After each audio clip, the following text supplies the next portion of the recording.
കൊച്ചി റിനൈ മെഡിസിറ്റിയിൽ കണ്ടെത്തിയ പുതിയ കണ്ടുപിടുത്തമാണ് ചക്കപ്പൊടിയിലൂടെ ഫലം കണ്ടത്. പച്ചച്ചക്ക പൊടിച്ച് ദിവസം 30 ഗ്രാം വീതം പ്രാതലിനും അത്താഴത്തിനും നൽകിയപ്പോൾ ഈ പാർശ്വഫലങ്ങൾ വരുന്നില്ല എന്ന പഠനം കണ്ടെത്തിയതാണ് നിഗമനം. ഡോക്ടർ തോമസ് വർഗീസിന്റെ മേൽനോട്ടത്തിൽ 50 ക്യാൻസർ രോഗികളിലാണ് ഈ പരീക്ഷണം നടത്തിയത്. നേരത്തെ തിരുവനന്തപുരം മെഡിക്കൽ കോളേജിലെ ഡോക്ടർ ജയകുമാറിന്റെ നേതൃത്വത്തിൽ നടത്തിയ ക്ലിനിക്കൽ ഗവേഷണത്തിലൂടെ പച്ചച്ചക്ക പുഴുക്ക് രൂപത്തിലോ നാടൻ വിഭവങ്ങളിലോ ചേർത്ത് കഴിക്കുന്നത് പ്രമേഹം കുറയുമെന്നും കണ്ടെത്തിയിരുന്നു. ഇതിൽ പ്രധാന പങ്കുവഹിച്ചത് മൈക്രോസോഫ്റ്റിന്റെ മുൻ ഡയറക്ടർ കൂടിയായ ജെയിംസ് ജോസഫ് ആയിരുന്നു. അദ്ദേഹം തന്നെയാണ് ഇപ്പോഴും പരീക്ഷണത്തിന് മുന്നിട്ടിറങ്ങിയത്. കീമോതെറാപ്പിയുടെ പാർശ്വഫലങ്ങൾ എങ്ങനെയാണ് ചക്കയിലൂടെ മാറുന്നത്? പച്ചച്ചക്കയിലെ പെക്റ്റിൻ എന്ന ഘടകമാണ് കീമോതെറാപ്പിയുടെ പാർശ്വഫലങ്ങൾ തടയുന്നതെന്ന് പഠനങ്ങൾ പറയുന്നു. പഴങ്ങളിൽ നിന്നും വേർതിരിച്ചെടുക്കുന്ന രാസപദാർത്ഥമായ പെക്റ്റിന്റെ സമൃദ്ധമായ സ്രോതസ്സാണ് ചക്ക. ദ്രവമിശ്രിതം കുറുക്ക് രൂപത്തിലാക്കി ജാം, ജെല്ലി തുടങ്ങിയവ തയ്യാറാക്കുന്നതാണ് സാധാരണയായി പെക്റ്റിൻ ഉപയോഗിക്കുന്നത്.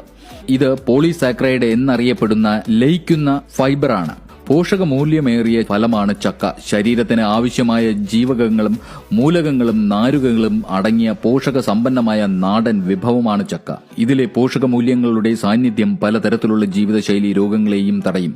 ഭക്ഷ്യയോഗ്യമായ ചുളയിൽ ഏതാണ്ട് 74% വെള്ളമാണ്, 23% അന്നജം, 2% പ്രോട്ടീൻ, 1% കൊഴുപ്പ്.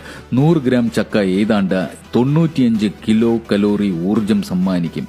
ഇതുകൂടാതെ വിറ്റാമിനുകൾ, സോഡിയം, പൊട്ടാസ്യം തുടങ്ങിയ മൂലകങ്ങൾ, കാൽഷ്യം, ഇരുമ്പ്, ഫോസ്ഫറസ് തുടങ്ങിയ ധാതുക്കൾ എന്നിവയുടെയും സാന്നിധ്യമുണ്ട്.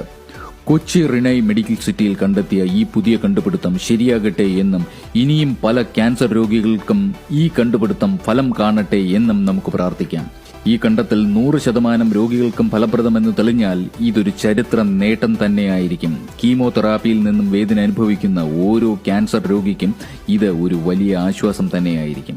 ഈ വിലപ്പെട്ട അറിവ് നിങ്ങളുടെ സുഹൃത്തുക്കൾക്കും പ്രയോജനപ്പെടട്ടെ. ഈ വീഡിയോ ഷെയർ ചെയ്യൂ.